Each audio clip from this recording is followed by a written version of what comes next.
Baik, di sini kita akan belajar tentang mengenal ciri-ciri makhluk hidup.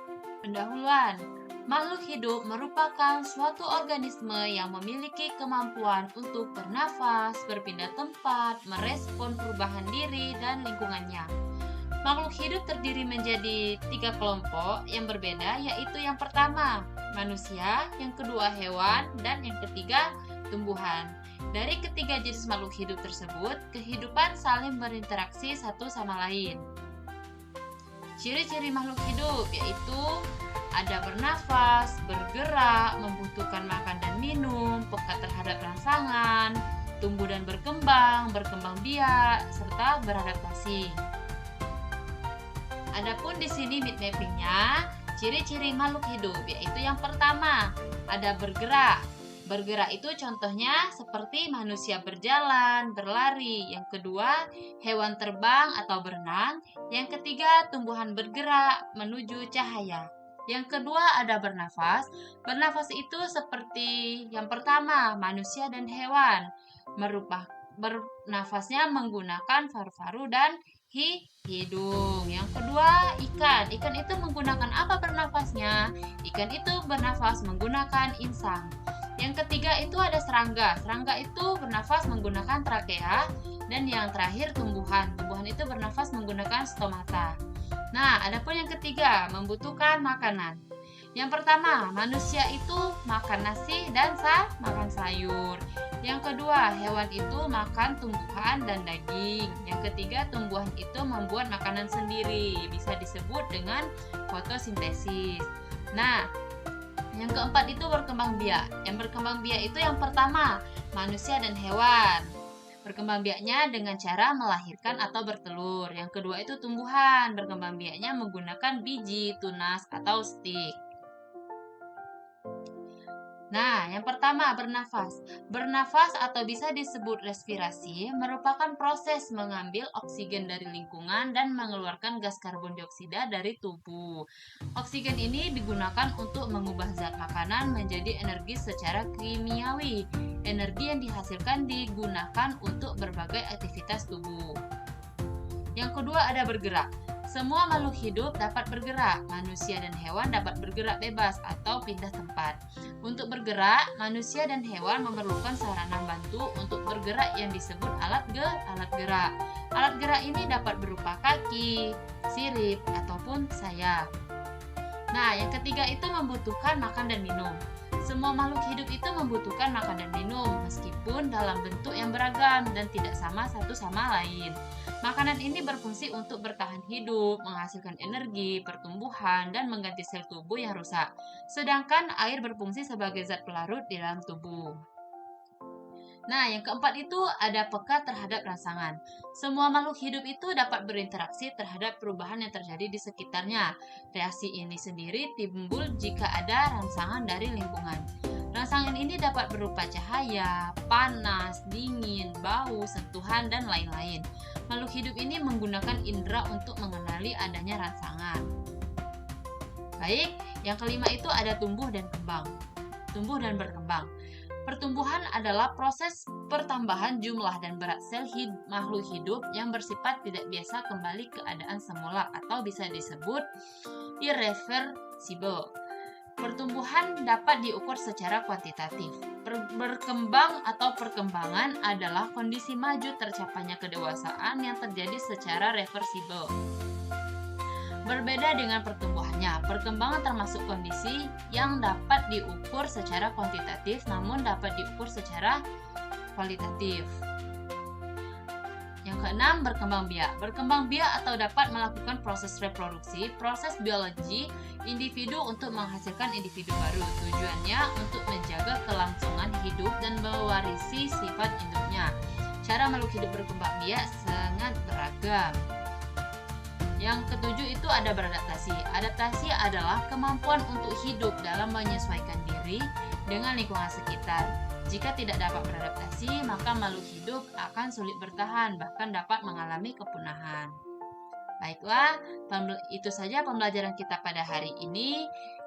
Ibu akhiri, wassalamualaikum warahmatullahi wabarakatuh. Halo, perkenalkan nama saya Muhammad Rabi Adnan. Di sini kita akan membahas tentang gagasan pokok dan gagasan pendukung. Tujuan pembelajaran. Yang pertama, menjelaskan pengertian gagasan pokok dan gagasan pendukung. Yang kedua, menemukan gagasan pokok dalam paragraf sederhana. Pengertian paragraf. Menurut Kamus Besar Bahasa Indonesia atau KBBI, paragraf adalah bagian karangan yang mengandung satu pikiran pokok dan biasanya diawali dengan alinea baru. Paragraf tersusun atas beberapa kalimat yang saling berhubungan untuk menyampaikan satu ide utama. Di dalamnya terdapat kalimat utama dan kalimat penjelas yang membentuk makna yang utuh. Gagasan pokok. Gagasan pokok adalah inti atau pokok pikiran yang menjadi dasar pembahasan dalam paragraf. Menurut KBBI, gagasan berarti ide atau pikiran utama yang menjadi dasar pembicaraan. Gagasan pokok dapat ditemukan pada kalimat utama, yang biasanya terletak di awal, tengah, ataupun akhir paragraf. Gagasan ini menjadi pusat dari seluruh isi paragraf. Gagasan pendukung. Gagasan pendukung adalah ide tambahan yang berfungsi menjelaskan atau memperkuat gagasan pokok. Menurut KBBI, pendukung berarti sesuatu yang membantu atau memperkuat suatu hal. Dalam paragraf, gagasan pendukung terdapat pada kalimat penjelas. Kalimat-kalimat ini memberikan rincian alasan atau contoh yang membantu pembaca memahami gagasan utama dengan lebih jelas. Contoh paragraf. Sampah yang dibuang sembarangan dapat menyebabkan banjir. Saat hujan turun, air tidak dapat mengalir dengan lancar karena saluran air tersumbat. Oleh sebab itu, kita harus membuang sampah pada tempatnya. Gagasan pokok paragraf tersebut adalah sampah yang dibuang sembarangan dapat menyebabkan air. Dan kalimat-kalimat berikutnya menjadi gagasan pendukung yang menjelaskan akibat dan solusi dari masalah tersebut.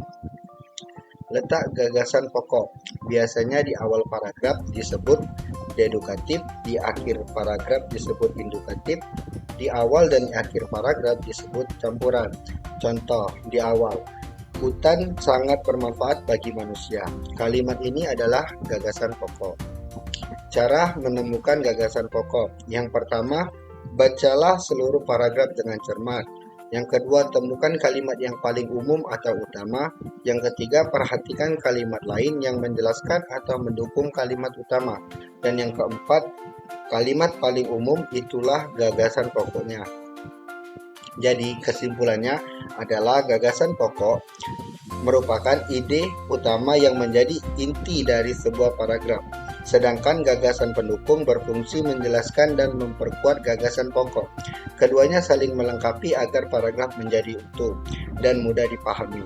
Dengan memahami gagasan pokok dan pendukung, kita dapat membaca, menulis, dan menyusun paragraf dengan lebih jelas dan teratur sesuai kaidah bahasa Indonesia.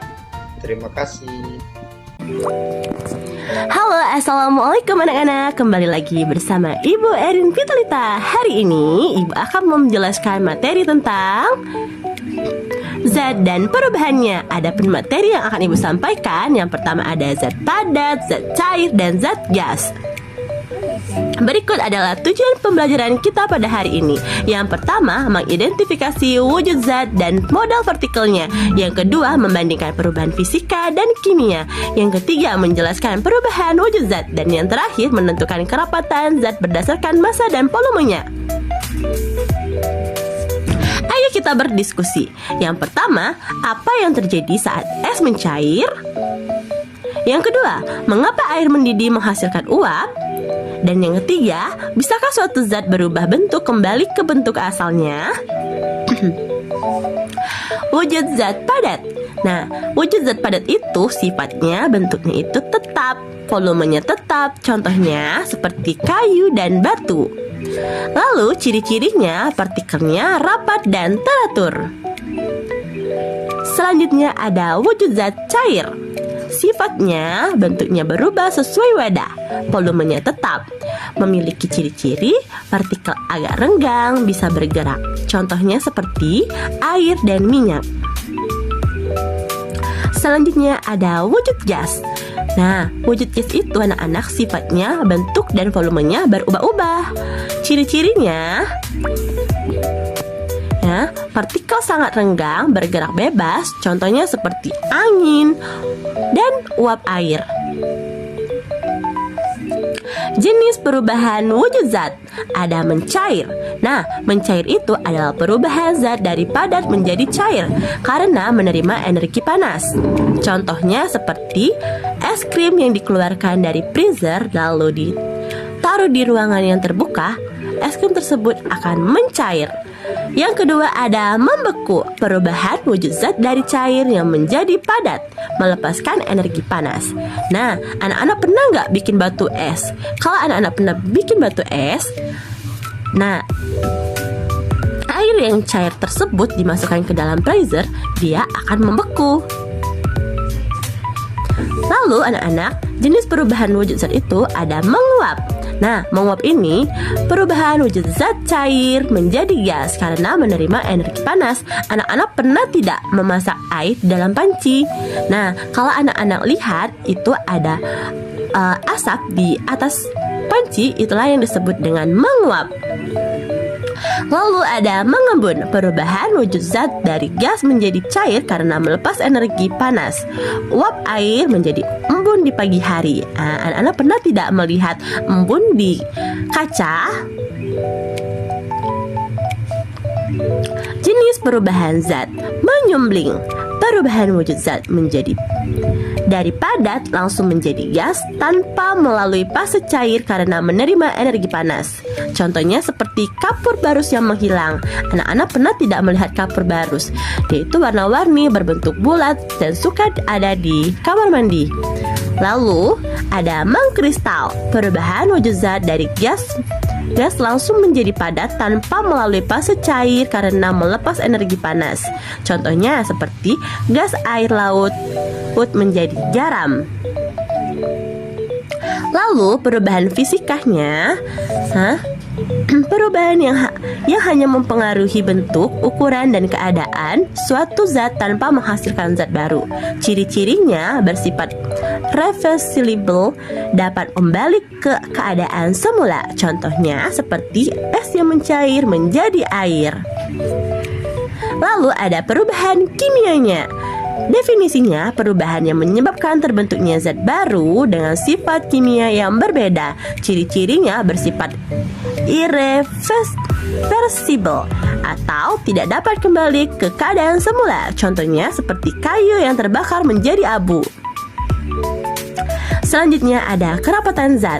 Konsep kerapatan zat ini, kerapatan zat atau densitas adalah ukuran massa suatu zat per satuan volume. Contohnya, es mengapung di atas air karena kerapatannya lebih rendah dari air cair. Berikut adalah rumusnya. Nah, anak-anak, dari kesimpulan materi kita pada hari ini, yaitu yang pertama, zat memiliki 3 wujud utama. Ada padat, cair, dan gas. Yang kedua, perubahan zat melibatkan energi. Nah, anak-anak, jadi perubahan zat itu melibatkan energi. Yang ketiga, perubahan fisika dan kimia berdasarkan sifatnya. Dan yang keempat, kerapatan zat dipengaruhi massa dan volumenya. Ayo kita berlatih. Pertanyaan pertama, apa wujud zat dengan partikel paling rendah? Yaps, betul, jawabannya adalah gas. Selanjutnya, perubahan wujud zat dari cair menjadi padat disebut, ayo anak-anak, apa tuh? Iya, betul, jawabannya adalah membeku. Siapa yang jawabnya benar? Pertanyaan selanjutnya, perubahan wujud zat dari padat langsung menjadi gas disebut, ayo anak-anak dijawab. 1, 2, 3. Ya, betul sekali, jawabannya adalah menyumbling. Pertanyaan selanjutnya, kerapatan zat dapat dihitung dengan rumus. Ada yang tahu anak-anak? Iya, betul sekali. Massa dibagi dengan volume. Nah, itulah tadi anak-anak pertanyaan dan materi yang Ibu sampaikan. Lebih dan kurang Ibu mohon maaf. Wassalamualaikum warahmatullahi wabarakatuh. Bye-bye anak-anak. Sampai berjumpa di lain pembelajaran selanjutnya.